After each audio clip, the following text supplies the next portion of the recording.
one. Hi, everybody. David Noor, and I actually have in person live with us Jennifer Bridges of PDUs2Go. Hello, Jen. Hello, everybody. Hello, David. It is great to be here. I'm so excited about the launch of PM Next. We've been working on this. Do you believe we actually finished a series? Because I know.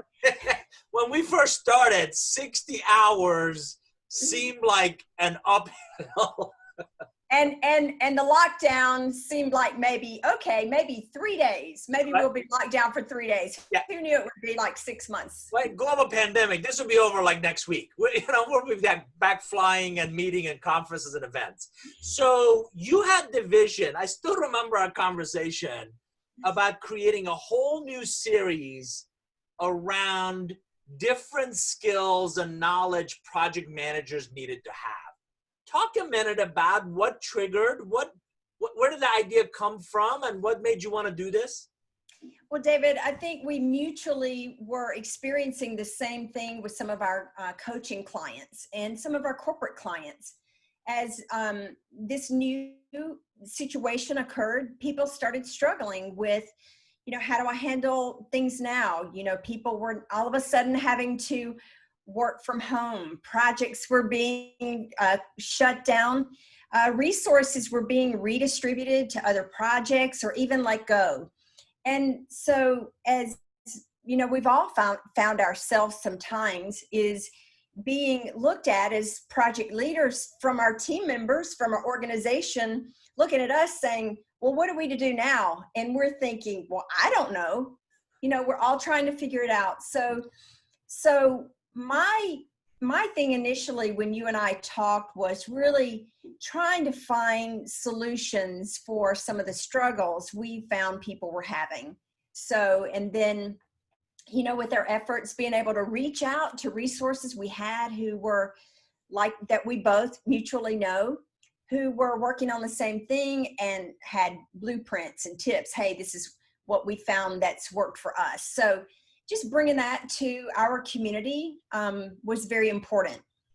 And what a great library. I mean, I think we covered a broad spectrum of ideas and best practices and best practitioners and thought leaders and practice leaders.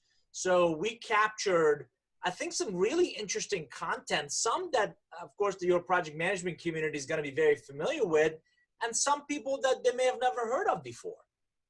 That's so true. I'm excited about some of the sessions that just organically came up. And I really also want to give kudos to our community because, you're very involved in our community for 13 years. And our community really contributed they stepped up and, let us know what they were struggling with and just being able to respond to that organically with some solutions. And I also was really pleased of how many people jumped in with the initial kind of test run of this thing, because you and I had no idea, would this resonate with anybody? Would anybody want any of this? And you got much stronger response early on than I think either one of us thought. Exactly. We got a great pilot group, which really helped us to tailor what content, what topics were important.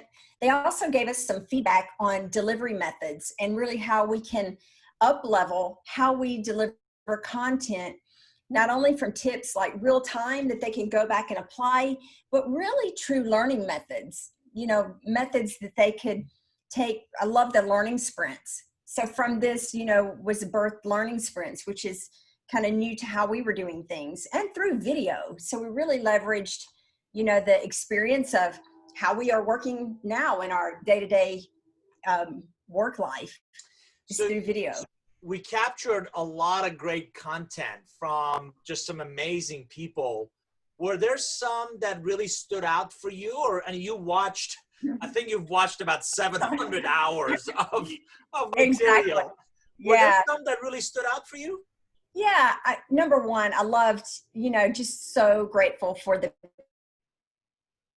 Hold on, Jen. Hold on. But hold on. Some that really Jen. stick out in my. Jen, hold on. You're breaking up. So say that again. Just start that part again. Okay.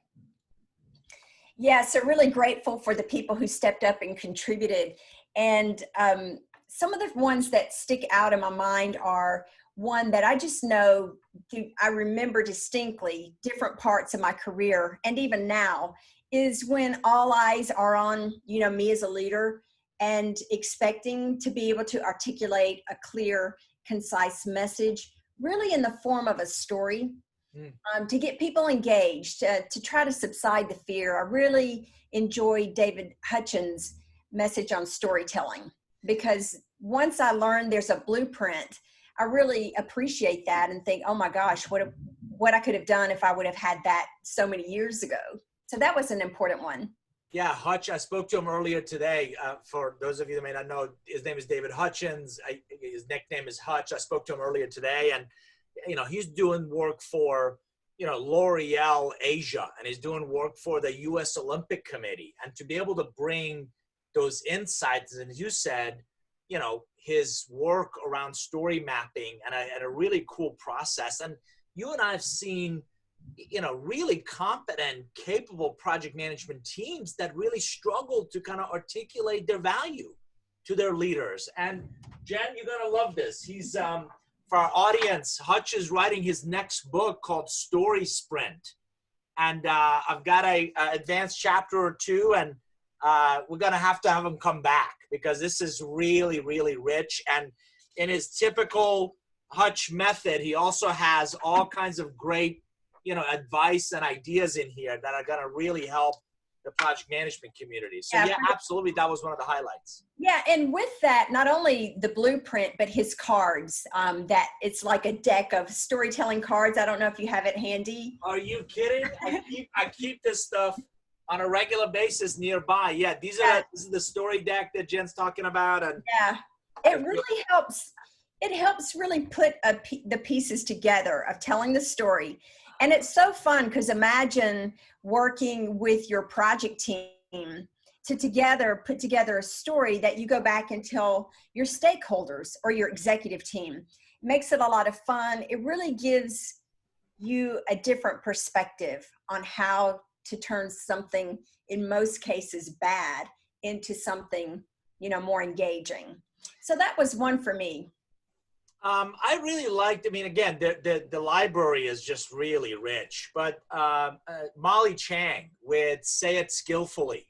Yes. Right? Tell me what project manager doesn't run into conflict or run into challenges or difficult environments, and how to engage others in a really skillful manner. Or Aisha Bursell with how to design the life and the work that you love in this new world. Yeah. I thought those are really, really strong. Yeah, really appreciate on Aisha's on deconstructing and reconstructing, because it's like sometimes we feel the pressure when people start talking about innovation, or, as we watch, our teams, our companies, even media today, where people think we have to just scrap everything, right, and start from scratch, where the important part is we can take what we have, deconstruct it, use the pieces that are helpful, and let the old pieces go, So I thought her blueprint and her map of how she deconstructs and reconstructs is really valuable. The other is exactly right. Two other things come to mind. A lot of our sessions were led by authors who also have books. So, Yes. Aisha has a book called Design the Life You Love. And what a great opportunity for the project management community to watch this session. And for any of these that you like and you really get value from that, go dig in more. Go really learn. That whole deconstruct, reconstruct comes from her industrial design background. And what a great way to translate that to what project management professionals need to do and do differently. Jen, the other thing I liked was a lot of different people referenced material that seemed to really stitch nicely together. So Andy Kaufman talked about dealing with difficult stakeholders. That reminded me of Molly's Say It Skillfully. Or, we had Aaron Thorpe talk about the empathic leader. And then Lisa McLeod did a whole session on leading with noble purpose. Again, John Baldoni, leading in times of crisis. I know your favorite of all those has to be Peter Bregman in his session, Leading with Emotional Courage. People who are watching this, the man made me dance in the session, right? Did I mention my clients are executives and board members? And not only did we take a moment to really be peaceful, which was very helpful in this time of anxiety. That's a technique you need to practice more, David Noor. Right? The man is just, you can tell, both him and Hani, both are in peace and just, you know, they just kind of internalize. And I was like, come on, but it was really cool. And then to make me get up and dance. That was fun. And it was great to even know that he's had 5,000, CFOs, did he say? In a conference doing the same thing. So get up and do the dance. If you and CFOs can dance, I think anybody can dance. So yeah, that was very helpful. Really talking about not just the dance, but really the concept of breaking through to things that, you know, we may find, you know, fearful. So breaking through, having that courage, especially right now as the, you know, in the leadership roles. Many times we feel like we have to break through, be really very courageous. And so that was the important point of that. And I thought it was very valuable. We also obviously didn't forget our audience, and we have plenty of great project management content. So from Sean Brodell at Oceaneering, talking about introspection and blind spots, and really this is the time for steady stewardship, to Jason and Steph at projectmanager.com talking about waterfall versus agile methods and really a hybrid approach. Really appreciated Joe Putz talking about purpose-driven PMO. Yes. Lee Lambert, I can't believe he's the original PMP dude. He is one of the founders of the PMP. So it's always, number one, his stories are great. People love him for his stories. And, you know, he just has a good perspective on the difference between learning and training and all of the hype we hear these days about so many different certifications. That's one thing that I know working with people in the coaching program is people really struggling, feeling pressure to, oh my gosh, do I have to have like more certifications? So we really take a look at like, you know, what certifications do you really need? Do you really need them? And so he's always fun to have on as well. So I think in some ways I had the easy part of this partnership because I had to just get on video and record. You and your whole team did an amazing job. And the finished product you've sent back is just really well done. Talk about what you did with the raw video that I sent you guys. Yeah, so I want to thank my team. You know, nothing happens very easily. I think sometimes people think we just do these like recorded sessions and we post it, you know, but a lot of production. So there's a big production process to put it together and really form it into a session that makes it easy to learn, and adding some of the visuals so that people can visually see a story. So you'll see some of the B-roll video where, you know, you see people so you can put yourself in the place of the additional video, but really putting it in a format, in a delivery method that people can learn on the go. And we're so excited. As part of this is we launched our app, and people love that, where we make an announcement, we release a session, people get a notification, and right then and there. So we've always been mobile. Our delivery platform has always been mobile for 13 years, but we really enhanced so many things in the platform. But yeah, from everything from emails and social media and the video, it's a huge production process. So, but also, I was going to say, kudos to you and your team. They turned out, again, the ones that I've seen turned out great. And I know your community is really going to enjoy it. I really enjoyed doing two of, actually, I wasn't just, the on-camera talent. I also recorded some content. I really like the HBDI, the assessment that you and I have gone through, and we've had several people take it on also in this pilot phase. And That seems to be really interesting and unique for the project management community. So I'm excited about that one. And then Lynn Wilson and I doing a tag team. Go ahead. Yeah, I wanted to say an important part of the HBDI, because we have had a lot of feedback and testimonials on that piece, is the HBDI assessment. Because, you know, maybe throughout our career, we've either heard of or we participated to take Myers-Briggs, even DISC, or even some of the other assessments that are now available. But the HBDI, the Herrmann Brain Dominance, really looking at thinking styles and really learning the strengths of ourselves and our team members. But one of the best compliments I think on that is someone said that just that session, you know, was valuable beyond the recertification process. So yeah, just so many comments of people who have made the investment in that, as they're really looking at so many people right now are taking the time to look at their career, you know, being home, working from home, working in different ways has really had people think through, you know, what am I doing? Am I doing what I want to do? What am I going to do next? And so I think that instrument, that tool has been very valuable to help them look at strengths in a way that we haven't really looked at before. And to echo Jen's comment, highly encourage you, watch this session, and then optionally, what PDUs2Go is offering is for you to actually take the full assessment. It takes about 20-30 minutes online, and then I schedule a debrief with you, and we go through not just the overarching information you see in the session, but your profile. And as Jen mentioned, I've been through 9 different of these assessments, from Myers-Briggs to Hogan, Berkman, DISC. And HBDI is really fascinating to me because it's the only one that I've found that really highlights your dominant thinking style. So the things you like doing, you build a preference towards doing, and it becomes the way you think, the way you're wired to think.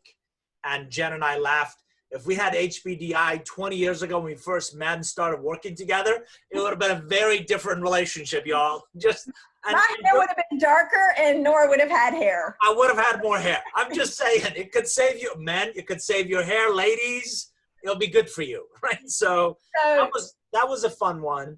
Yeah. And then Lynn Wilson and I on strategy visualization and really agile alignment was another one that right now I'm looking at our board. We're working on a handful of these types of projects, from innovation sprints to sandbox organization. And they're all predicated by your ability, and you can see a couple behind me, your ability to tell a succinct visual story about where you're going, why this project matters, why should be a priority to executives, why they shouldn't cut back your funding or resources, and how you'll continue to create value in your organization, even with all the challenges of working from home, remote teams, and not being able to get back together for some time. So Jen, those were really 2 fun sessions I really enjoyed doing. Yeah, and to tie on to that, as you said, the sessions you really, you know, thread together. The one with Sean Rodell, who is an executive level at Oceaneering. So Oceaneering, they do engineering under the seas. You know, you've done client work with me there. But engineering, you know, under the sea, and also, you know, on the moon. So these are some very complex projects. But it's very interesting, you know, as an application using strategy visualization and agile alignment on that client account, where we helped, we're involved with the PMCO, the Project Management Center of Excellence, really putting together visually the path for over 1,000 project managers to design their career path there. So that's just an example of real time that we were able to use those concepts. The last comment I want to make on the series are 2 individuals, Marcus Whitney and Charlie Paparelli. Yes. 2 friends that I brought to the table from really a very different environment than what most project management professionals get really a chance to explore, which is the whole startup community. And I loved how both of them, again, in a really interesting way, and they don't know each other. They come from very different backgrounds. And the fact that they both drove this idea of an entrepreneurial project manager, or how the project is a startup, and really how to think about, are you solving the right problems? Are they worth solving? Who's gonna, really benefit from it? Just really helping you think like a startup, and regardless of size of your organization, that entrepreneurial thinking can do nothing but help you learn and grow in the process. Jen, my last question, I've used your vision for, obviously we're excited about launching this. It's going to be a fantastic program coming up in Q4 and beyond. You and I talked about really helping this community think and grow through this new, fresh kind of thinking, fresh content delivery. Share a little about where do you hope this goes? Where do you envision this community really benefiting and growing from this beyond just this initial series? Yeah, I don't know, David, if you remember, I believe it's 2005. No, 2010, I'm sorry. 2010, where we went to a conference and they were talking, we started concepting the vision of 2020. And at that time we were like, wow, that's 10 years from now. And then as we got here, it's like, it's funny to see things evolve organically. So it just wasn't ready yet. And what I've loved about this is organically, like no one projected what we're going through right now. And so it's organically evolving through our community, through the partners that we're reaching out to. I feel like it's really growing into something organic and helping us really design. I know both of us believe in the future of work. And for myself, I'm just really passionate about influencing, impacting the project management community in the direction that we're going. So my vision is that we continue to let it evolve really by and through the input of our community, and really designing it in ways that will help them evolve as leaders and help the success of projects in a changing world. That sounds fantastic. And I know you do a great job in keeping in touch with the community, taking their input, and creating other products and services they could benefit from. I do want to put a plug in. There's a fabulous new book I hear coming out.